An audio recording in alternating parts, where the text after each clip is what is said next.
ನಮಸ್ಕಾರ ಕರ್ನಾಟಕ. ಧರ್ಮಸ್ಥಳದ ಹತ್ಯಾಕಾಂಡ ಇದೆಯಲ್ಲ, ಒಂದು ಕಡೆ ಮೂರು ಪಕ್ಷಗಳು ಗೊತ್ತಿಲ್ದಿರೋ ಆರೋಪಿಗಳಿಗೆ ರಕ್ಷಣೆಗೆ ನಿಂತಿವೆ. ಸರ್ಕಾರ ಏನೋ SIT ರಚನೆ ಮಾಡ್ತು, ಬಟ್ SIT ಅವರ ಸಾಹಸ ಇದೆಯಲ್ಲ ಅದು ಈಗ ಪ್ರಶ್ನಾತೀತವಾಗಿದೆ. ಜೊತೆಯಲ್ಲಿ ಈ ಧರ್ಮಸ್ಥಳದ ಹತ್ಯಾಕಾಂಡದಲ್ಲಿ ಸಿವಿಲ್ ಸೂಟ್ಗಳನ್ನು ಹಾಕೊಂಡು ಧರ್ಮಸ್ಥಳದ ಹೆಸರನ್ನ ತೆಗಿಬಾರ್ದು ಅಂತ, ಈಗ ಧರ್ಮಸ್ಥಳದ ಹೆಸರು ಎತ್ತಬಾರ್ದು, ಆಮೇಲೆ ಧರ್ಮಸ್ಥಳದ ವೀರೇಂದ್ರ ಹೆಗಡೆ ಹೆಸರು ಎತ್ತಬಾರ್ದು ಅಂತ ಒಂದಷ್ಟು ಪಬ್ಲಿಕೇಶನ್ಸ್ ಆಯಿತು. ನಮಗೂ ಕೂಡ ನೋಟಿಸ್ ಬಂತು 338 ಜನಕ್ಕೆ. ನೆನ್ನೆ ಇದೇ OS ಬಗ್ಗೆ ನೆನ್ನೆ ಅಬ್ಜೆಕ್ಷನ್ ಅನ್ನ ಫೈಲ್ ಮಾಡಕ್ಕೆ ಟೀಮ್ ಆಫ್ ಅಡ್ವೊಕೇಟ್ಸ್ ನೆನ್ನೆ ಫೈಲ್ ಮಾಡಿದೀವಿ. ಬನ್ನಿ, ನೆನ್ನೆ ಇದೇ ವಿಚಾರಕ್ಕೆ ಸಂಬಂಧಪಟ್ಟಂಗೆ ಯಾರ್ಯಾರು ಈ ಕೇಸಲ್ಲಿ ವೀರೇಂದ್ರ ಹೆಗಡೆ ಧರ್ಮಸ್ಥಳದ ಅಪೋಸಿಟ್ ರೆಸ್ಪಾಂಡೆಂಟ್ ಆಗಿ ಅಪಿಯರ್ ಆದ್ರು, ಅಲ್ಲಿ ಜಡ್ಜ್ ಏನ್ ಹೇಳಿದ್ರು, ವೀರೇಂದ್ರ ಹೆಗಡೆ ಮತ್ತೆ ಧರ್ಮಸ್ಥಳ ಹೆಸರು ತಗೊಳ್ಬೋದಾ ತಗೊಳ್ಬಾರ್ದ, ಇದರ ಬಗ್ಗೆ ಒಂದು ಕ್ಲಾರಿಟಿಯನ್ನ ವಕೀಲರ ಕೊಡ್ತಾರೆ. ಈಗ ಮಾತಾಡಕ್ ಕೊಟ್ಟಿರೋರು ನಮ್ಮ ಸ್ನೇಹಿತ, ನನ್ನ ತುಂಬಾ ಆತ್ಮೀಯ ಸ್ನೇಹಿತ ವಕೀಲರಾದಂತ ಪ್ರದೀಪ್ ಅವರು JDS ಅಲ್ಲಿ ಒಂದು ಪ್ರಧಾನ ಕಾರ್ಯದರ್ಶಿಯಾಗಿ ಲೀಗಲ್ ಟೀಮ್ ಅಲ್ಲಿ ಕೆಲಸ ಮಾಡ್ತಾ ಇದ್ದಾರೆ. ಈಗ ನಾನು ಅವ್ರನ್ನೇ ನೇರ ಸಂಪರ್ಕ ತಗೊಂತೀನಿ. ಓಕೆ, ಅಂಡ್ ನೆಕ್ಸ್ಟ್ ಸರ್ ನಮಸ್ಕಾರ. ನಾನು ಇಲ್ಲಿ ಲೈವ್ ಅಲ್ಲಿ ಇದ್ದೀನಿ. ನಿನ್ನೆ ಈ ಧರ್ಮಸ್ಥಳಕ್ಕೆ ಸಂಬಂಧಪಟ್ಟಂಗೆ ನೀವು ವಕೀಲರು ಒಂದು ಟೀಮ್ ಅಟೆಂಡ್ ಆಯ್ತು, ನೀವು ಅಲ್ಲಿದ್ರಿ ಪ್ರದೀಪ್ ಅವರೇ ಅಲ್ವಾ? ಸರ್, ನಿನ್ನೆ ವಾದ ಏನಾಯ್ತು?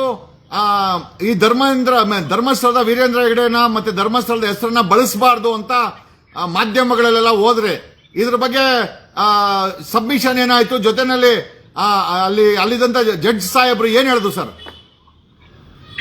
ಆಕ್ಚುಲಿ ಏನಾಯ್ತು ಅಂದ್ರೆ, ಏನು ಅವರು ವೀರೇಂದ್ರ ಹೆಗಡೆ ಅವರು ಮತ್ತು ಅವರ ಬ್ರದರ್ಸ್ ಮತ್ತು ಅವ್ರ ಮಕ್ಕಳು ಅವರು ಏನು ಹಾಕಿದ್ದಾರೆ, ಧರ್ಮಸ್ಥಳದ ಧರ್ಮಾಧಿಕಾರಿಗಳ ಹೆಸರು ಮತ್ತು ವಸೀಂದ್ರ ಜೈನ್ ಅವರ ಕುಟುಂಬಸ್ಥರು ಏನಿದ್ದಾರೆ ಅವರ ಹೆಸರುಗಳನ್ನು ತೆಗೆದುಕೊಳ್ಬಾರದು ಅಂತ ಹೇಳಿ ಏನು ಆದೇಶವನ್ನ ತೆಗೆದುಕೊಂಡಿದ್ರು. ಆ ವಿಚಾರಕ್ಕೆ ಸಂಬಂಧಪಟ್ಟ ಹಾಗೆ ನಾವು ಬಾಲನ್ ಅವರು ನೇತೃತ್ವದಲ್ಲಿ ಬಾಲನ್ ಅವರು, KP ರಂಗನಾಥ್ ಅವರು ಮತ್ತು ನಮ್ಮ ಎಲ್ಲ ವಕೀಲರು ಹಾಜರಾಗಿದ್ವಿ. ಬಾಲನ್ ಅವರು ಅಬ್ಜೆಕ್ಷನ್ ಹಾಕಿ ಇಂಜೆಕ್ಷನ್ ತಗೊಂಡು ಅದನ್ನ ವೆಕೇಟ್ ಮಾಡಿ ಅಂತ ಹೇಳಿ ಅಪೀಲ್ ಮಾಡಿದ್ವಿ. ಅದ್ರ ಮೇಲೆ ಡೀಟೇಲ್ ಆಗಿ ಆರ್ಗ್ಯುಮೆಂಟ್ ಆಯ್ತು. ಆರ್ಗ್ಯುಮೆಂಟ್ ಆದಾಗ ಒಂದು ಆರ್ಗ್ಯುಮೆಂಟ್ ಜಡ್ಜಿ ಏನ್ ಹೇಳಿದ್ರು ಅಂದ್ರೆ, ನಾನು ಕೂಡ ಧರ್ಮಾಧಿಕಾರಿ ಹೆಸರನ್ನು ಉಪಯೋಗಿಸಬೇಡಿ ಅಥವಾ ಧರ್ಮಸ್ಥಳದ ಹೆಸರನ್ನು ಉಪಯೋಗಿಸಬೇಡಿ ಅಥವಾ ಇನ್ನೊಬ್ರು ಕುಟುಂಬದಸ್ಥರ ಹೆಸರು ಹೇಳ್ಬೇಡಿ ಅಂತ ಎಲ್ಲೂ ಹೇಳಿಲ್ಲ.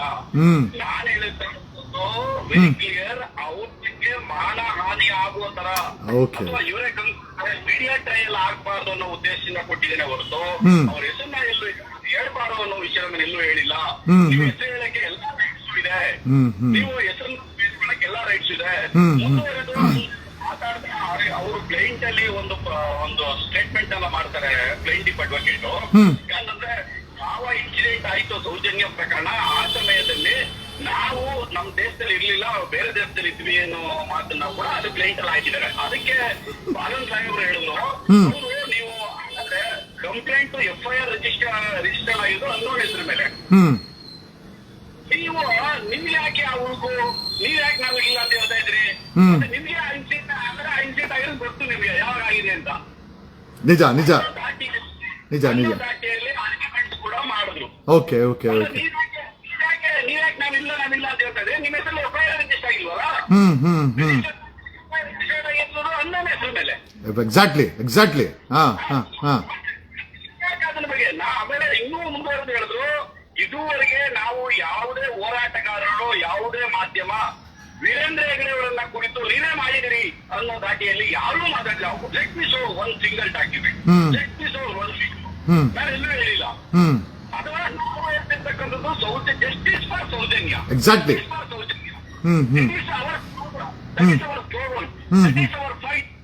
ಅವನ್ನ ನ್ಯಾಯ ಸಿಗಬೇಕು. ಯಾರೋ ಅನ್ನೋ ಗೊತ್ತಿಲ್ಲದಿರೋ ಅಮಾಯಕರನ್ನ ಚೆಕ್ ಮಾಡಕ್ಕೆ ಅನ್ಫಿಟ್ ಆದಂತಹ ಮೆಂಟಲಿ ಡಿಸಾರ್ಡರ್ ಆದಂತಹ ಸಂತೋಷ್ ಅವರ ತಗೊಂಡು ಈ ಕೇಸಲ್ಲಿ ಫಿಟ್ ಮಾಡಿ ಕೇಸನ್ನ ಹಳ್ಳ ಹಿಡಿಯೋ ದಾರಿಯಲ್ಲಿ ಮಾಡಿದ್ರೆ ಅದಕ್ಕೆ ಯಾರ್ಯಾರು ಹಿಂದೆ ಇದ್ದಾರೆ, ಓಕೆ ಪೊಲೀಸರು ನಮ್ಮ ನಮ್ದು ಜಸ್ಟಿಸ್ ಫಾರ್ ಸೌಜನ್ಯ. ಅದಕ್ಕೆ ನಿಮ್ ಹೋರಾಟ ಮಾಡ್ಲಿಕ್ಕೆ ನಮ್ದು ಯಾವುದೇ ವಿರೋಧ ಇಲ್ಲ ಅಂತ ಹೇಳ್ತಿರೋದು. ನೀವು ಹೋರಾಟ ಮಾಡ್ಲಿಕ್ಕೆ, ನೀವು ಕೇಳಕ್ಕೆ freedom of science, freedom of express. Exactly. ಯಾವುದೇ ಕಾರಣಕ್ಕೂ ನಾವು ಕಟ್ಔಟ್ ಮಾಡಕ್ಕಾಗಲ್ಲ. ನಿಮ್ಗೆ ಎಲ್ಲಾ ರೈಟ್ಸ್ ಇದೆ, ಅದನ್ನ ಕೇಳಕ್ ರೈಟ್ಸ್ ಇದೆ, ಕೇಸ್ ಹಾಕಕ್ ರೈಟ್ಸ್ ಇದೆ, ನೀವು ಮಾತಾಡಕ್ ರೈಟ್ಸ್ ಇದೆ. ನಾನು ಮಾಡಿರ್ತಕ್ಕಂಥದ್ದು don't come to the media trial and don't come to the conclusion ಇವರೇ ಮಾಡಿದ್ದಾರೆ ಅನ್ನೋ ರೀತಿ ಆಗಬಾರ್ದು ಅನ್ನೋದು ಕೊಟ್ಟಿದ್ದೇನೆ. ಧರ್ಮಸ್ಥಳದ ಆಮೇಲೆ ಇನ್ನೂ ಮುಂದುವರೆದಿರೋದು ಧರ್ಮಸ್ಥಳ ಹೆಸರನ್ನು ಕ್ಲೈಂಟ್ ಅವರೇ ಮೆನ್ಷನ್ ಮಾಡ್ತಾರೆ. ಕಂಪ್ಲೇಂಟ್ ಅಲ್ಲಿ ಕೂಡ ಏನು ಈಗ ಮುಸುಕುದಾರಿ ವ್ಯಕ್ತಿ ಬರೆದಿದ್ದಾರೆ, ಆ ವ್ಯಕ್ತಿ ಕಂಪ್ಲೇಂಟ್ ಅಲ್ಲಿ ಧರ್ಮಸ್ಥಳದಲ್ಲಿ ನಾನು ಊಟಿನ ಹೆಸರನ್ನ ಮೆನ್ಷನ್ ಮಾಡಿದ್ದಾರೆ. ಹೆಸರನ್ನ ಒಂದ್ಸರಿ ಕಂಪ್ಲೇಂಟ್ ಅಲ್ಲಿ FIR ಅಲ್ಲಿ ಆ ಹೆಸರು ಬಂದ್ಬಿಟ್ಮೇಲೆ ನಾವೇ ಕ್ರಿಯೇಟ್ ಮಾಡ್ತಾ ಇಲ್ಲ, ಹೋರಾಟಗಾರನ್ ಕ್ರಿಯೇಟ್ ಮಾಡ್ತಾರೆ ಧರ್ಮಸ್ಥಳದ ಹೆಸರನ್ನ. ಮೀಡಿಯಾ ಕ್ರಿಯೇಟ್ ಮಾಡ್ತಿಲ್ಲ. ಕಂಪ್ಲೇಂಟ್ ಅಲ್ಲಿ ಆಲ್ರೆಡಿ ಮೆನ್ಷನ್ ಆಗಿದೆ 20% ಅಟ್ಲೀಸ್ಟ್ ಈ FIR ನಲ್ಲಿ ಅವ್ರು ಧರ್ಮಸ್ಥಳದಲ್ಲಿ ನಾನು ಹೆಣ ಊದ್ತೀನಿ ಅಂತ ಹೇಳ್ತಾರಲ್ಲ ಮುಸುಕುದಾರಿ ವ್ಯಕ್ತಿ ಅಲ್ವಾ. ಹಾಗಾಗಿ ಹೆಸರು ತಗೋಬೇಡಿ ಅಂತ ಹೇಳಕ್ ಆಗಲ್ಲ. ಅದಕ್ಕೆ ಅವ್ರು ಜನರು ತಗೋಬೇಡಿ ಅಂತ ಹೇಳಿಲ್ಲ ಅಂತ ಹೇಳ್ತಾರೆ. ಎಕ್ಸಾಕ್ಟ್ಲಿ. ಓಕೆ ಹಾನಿ ಆಗ್ಬೋತರ, ಅವರಿಗೆ ಗೌರವಕ್ಕೆ ಧಕ್ಕೆ ಬರೋ ತರ ಹೇಳಬೇಡಿ ಅಂತ ಹೇಳಿದ್ರೆ ಹೊತ್ತು ಹೆಸರು ತಗೊಳಕ್ಕೆ ನಮ್ಗೆ ಯಾವುದೇ ಅಭ್ಯಂತರ ಇಲ್ಲ, ಮಾತಾಡ್ಲಿಕ್ಕೆ ಯಾವುದೇ ಅಭ್ಯಂತರ ಇಲ್ಲ, ಕೇಳಲಿಕ್ಕೆ ಅಭ್ಯಂತರ ಇಲ್ಲ. ಜಸ್ಟಿಸ್ ಫಾರ್ ಸೌಜನ್ಯ ಅಂತ ಹೋರಾಟ ಮಾಡ್ಲಿಕ್ಕೂ ನಮ್ದು ಯಾವುದೋ ಅಭ್ಯಂತರ ಇಲ್ಲ ಅಂತ ಹೇಳುದು. ಫ್ಯಾಂಟಾಸ್ಟಿಕ್. ನಮ್ಮ ವ್ಯೂವರ್ಸ್ ಹೆಚ್ಚು ಕಡಿಮೆ ಒಂದು 300 ಜನ ನೋಡ್ತಾ ಇದ್ದಾರೆ ಪ್ರದೀಪ್ ಅವರೇ. ಈ ಕ್ಲಾರಿಟಿ ಸಮಾಜಕ್ಕೆ, ಕರ್ನಾಟಕಕ್ಕೆ ಈ ಒಂದು ಹತ್ಯಾಕಾಂಡಕ್ಕೆ ನ್ಯಾಯ ಸಿಗಬೇಕು ಅನ್ನೋರಿಗೆ ಒಂದು ಉತ್ತೇಜನ ಕೊಡುತ್ತೆ. ನಾವು ಕರ್ನಾಟಕದ ಪರವಾಗಿ, ನಮ್ಮ ಪರವಾಗಿ ನಿಜವಾಗ್ಲೂ ನಮ್ಮ ಟೀಮ್ ಏನದಲ್ಲಿ ಪಾಪ ಅಲ್ಲಿ ರೆಪ್ರೆಸೆಂಟ್ ಕೊಟ್ಟರು, AP ರಂಗನಾಥ್, ನೀವು Balan sir, if I not wrong advocate Balan sir most argument ಮಾಡಿದ್ದು ಅನ್ಕೊಂತೀನಿ ಅಲ್ವಾ? ಆರ್ಗ್ಯುಮೆಂಟ್ ಮಾಡಿದ್ದು ಇನ್ನೂ ಒಂದು ಮಾತು ಹೇಳಿದ್ರು, ಈ ಘಟನೆ ನಡೆದಿದೆ, ಅದಕ್ಕೆ ನ್ಯಾಯ ಸಿಗಬೇಕು. ಓಕೆ ನ್ಯಾಯ ಸಿಗಬೇಕು. ಅದಕ್ಕೆ ನಮ್ದು ಯಾವುದೇ ಇದಿಲ್ಲ, ಅಬ್ಜೆಕ್ಷನ್ ಇಲ್ಲ, ನಾವಿಲ್ಲ.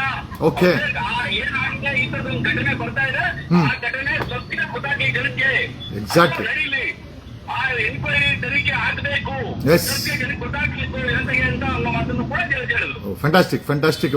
ನೆಕ್ಸ್ಟ್ ಡೇಟ್ ಹೋಯ್ತಾ ಪ್ರದೀಪ್ ಅವರು? ಇದು ನೆಕ್ಸ್ಟ್ ಡೇಟ್ ಹೋಯ್ತಾ? ನಾಳೆ ಮತ್ತೆ ಇದೆಯಾ? ಕರ್ನಾಟಕದ ಜನತೆಗೆ ನಮ್ಮ ಟೀಮು ಅಥವಾ ನಿಮ್ಮ ಟೀಮು ಇವ್ರ ಮೇಲೆ ನಂಬಿಕೆ ಇದೆ, ಬಾಲನ್ಸರ್ ಮೇಲೆ, AP ರಂಗನಾಥ್ ಅವ್ರ ಮೇಲೆ, ನಿಮ್ ಮೇಲೆ. ಅಫ್ಕೋರ್ಸ್ ನಾನು ಬರ್ಬೇಕಾಗಿತ್ತು, ಕಾರಣಾಂತರಗಳಿಂದ ನನಗೆ ಬೇರೆ ಮ್ಯಾಟ್ರ್ ಇತ್ತು, ಅಲ್ಲಿ ಬರ್ಲಿಕ್ಕಾಗ್ಲಿಲ್ಲ. ಹಾಗಾಗಿನೇ ಕರ್ನಾಟಕದ ಜನತೆಗೆ ನಿಮ್ ಬಾಯಲ್ಲೇ ಕೇಳ್ಸೋಣ, ನೀವು ಅಲ್ಲಿದ್ದವರು ಅಂತ ನಿಮ್ಮನ್ನ ಲೈನಿಗೆ ತಗೊಂಡೆ ಸರ್. Thank you. ಕೇಳಿಸ್ಕೊಂಡ್ರಲ್ಲ, ನಿನ್ನೆ ಈ OS ಈ ಇಂಜಂಕ್ಷನ್ ಆರ್ಡರ್ ಏನಿದೆ ಅದರವಾಗಿ ಅಬ್ಜೆಕ್ಷನ್ ಮತ್ತೆ ನಿನ್ನೆ ಆರ್ಗ್ಯುಮೆಂಟ್ ಇತ್ತು. ನ್ಯಾಯವಾದಿಗಳಾದಂತ ಬಾಲನ್ ಅವರು ಅಪಿಯರ್ ಆಗಿದ್ರು. AP ರಂಗನಾಥ್ ನನ್ನ ಜೊತೆಗೆ ಮಾತಾಡಿದ್ದು ಪ್ರದೀಪ್ ಅಂತ ನಮ್ಮ JDS ನ ಲೀಗಲ್ ಟೀಮ್ ಅಲ್ಲಿ ಇದ್ದಾರೆ. ನಾವು ಪಕ್ಷಾತೀತವಾಗಿ ವಕೀಲರುಗಳು ಈ ಒಂದು ಕೇಸಿಗೆ ಬೆನ್ನಿಗೆ ನಿಂತಿದ್ದೀವಿ, ನ್ಯಾಯ ಸಿಗಲೇಬೇಕು ಅಂತ. ಬಾಲನ್ ಅವರು ಜಡ್ಜ್ ಸಾಹೇಬರ ಮುಂದೆ ಸಬ್ಮಿಷನ್ ಅಲ್ಲಿ ಕೇಳಿದಂತ ಪ್ರಶ್ನೆ ಏನಂತಂದ್ರೆ, ಸರ್ ಹೆಸರು ತಗೊಳ್ಬಾರ್ದಂತೆ, ವೀರೇಂದ್ರ ಹೆಗ್ಡೆ ಹೆಸರು ತಗೊಳ್ಬಾರ್ದಂತೆ, ಅವ್ರ ಕುಟುಂಬದ ಹೆಸರು ತಗೊಳ್ಬಾರ್ದಂತೆ, ಧರ್ಮಸ್ಥಳ ಹೆಸರು ತಗೊಳ್ಬಾರ್ದಂತೆ, ಇದಕ್ಕೆ ಇಂಜೆಕ್ಷನ್ ಹೆಂಗ್ ಕೊಟ್ರಿ ಅಂತ ನಿನ್ನೆ ಪ್ರಶ್ನೆ ಮಾಡಿದ್ದಾರೆ ಜಡ್ಜ್ ಸಾಹೇಬರಿಗೆ. ಸೊ ಜಡ್ಜ್ ಸಾಹೇಬ್ರು ಏನ್ ಹೇಳಿದ್ದಾರೆ, ನಾನು ಎಲ್ಲೂ ಕೂಡ ಧರ್ಮಸ್ಥಳದ ಹೆಸರನ್ನು ತಗೊಂಬೇಡಿ, ವೀರೇಂದ್ರ ಹೆಗ್ಡೆ ಹೆಸರನ್ನು ತಗೊಂಬೇಡಿ ಅಂತ ನಾನು ಎಲ್ಲೂ ಹೇಳಿಲ್ಲ. Let me clarify, you can take, ನೀವುಗಳು ವೀರೇಂದ್ರ ಹೆಗ್ಡೆ ಹೆಸರನ್ನ, ಅವ್ರ ಕುಟುಂಬದ ಹೆಸರನ್ನ ತಗೊಳ್ಬಹುದು, ಆಮೇಲೆ ಧರ್ಮಸ್ಥಳ ಹೆಸರನ್ನು ತಗೊಳ್ಬಹುದು, ಅದಕ್ಕೆ ನಮ್ಮದು ಯಾವುದು ಕೂಡ ಅಬ್ಜೆಕ್ಷನ್ ಇಲ್ಲ.